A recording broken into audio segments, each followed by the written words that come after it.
Bonjour et bienvenue. Aujourd'hui, on va décortiquer ensemble la stratégie du Paris Saint-Germain pour son attaque.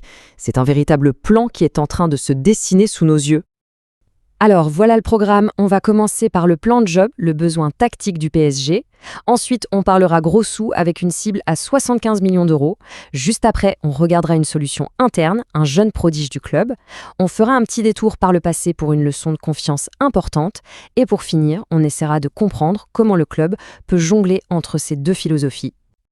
Ok, première étape. Pour bien saisir pourquoi le PSG s'intéresse à certains joueurs et pas à d'autres, il faut d'abord comprendre le vrai problème qu'ils essayent de résoudre sur le terrain. Le truc, c'est que le PSG fait souvent face à des équipes qui se recroquevillent en défense, de vraies forteresses. Du coup, le club et son entraîneur, Luis Enrique, sont à la recherche d'un profil bien spécifique, une nouvelle arme en quelque sorte pour faire sauter ces verrous défensifs. Et ce qui est super intéressant ici, c'est à quel point le portrait robot est précis. On ne cherche pas juste un bon joueur, non. On cherche un joueur avec un rôle tactique très clair. Quelqu'un qui peut étirer les lignes, qui prend la profondeur, un joueur de vitesse pure qui fait mal sans même avoir le ballon. Alors qui correspond à ce profil presque sur mesure ? Eh bien, ça nous amène à la solution qui coûte cher, très cher même, et qui vient d'Allemagne. Et le nom qui est tout en haut de la liste, c'est lui, Karim Adeyemi. C'est l'international allemand de 22 ans qui joue à Dortmund.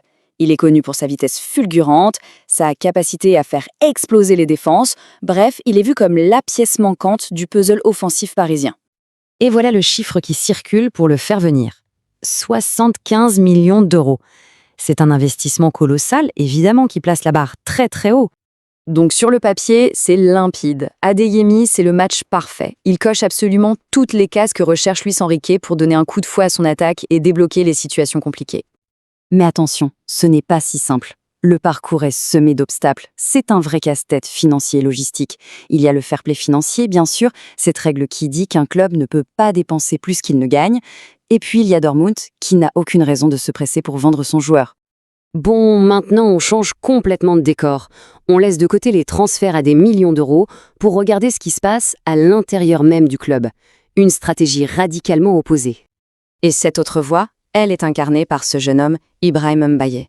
À seulement 17 ans, il n'est plus juste un espoir du centre de formation. Non, il est déjà en train de s'imposer avec les pros. C'est la preuve qu'il existe une alternative à l'achat de stars. Et son ascension a été fulgurante, c'est le mot. Plus jeune titulaire de l'histoire du club, déjà 30 matchs chez les pros à 17 ans à peine, le club a bien compris qu'il tenait une pépite et vient de le prolonger pour le verrouiller sur le long terme.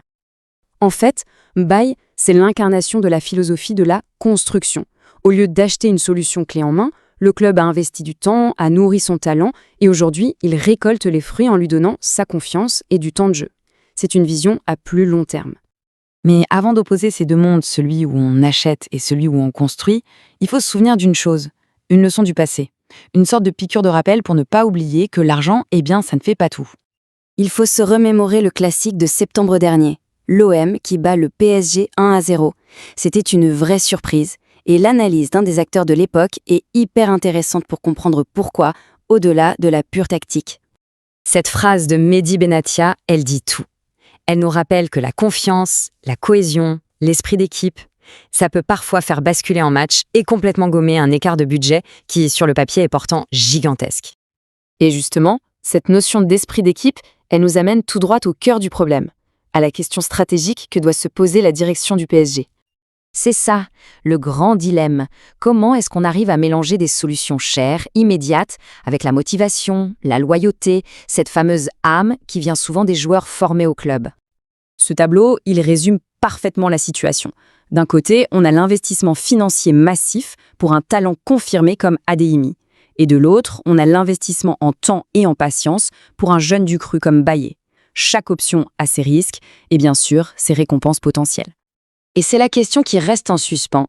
Est-ce que le PSG peut trouver le parfait équilibre entre ces deux approches, réussir à acheter la solution tactique qui lui manque, tout en continuant de construire son identité, son âme ? La réponse à cette question définira sans aucun doute le succès du prochain chapitre de l'histoire du club.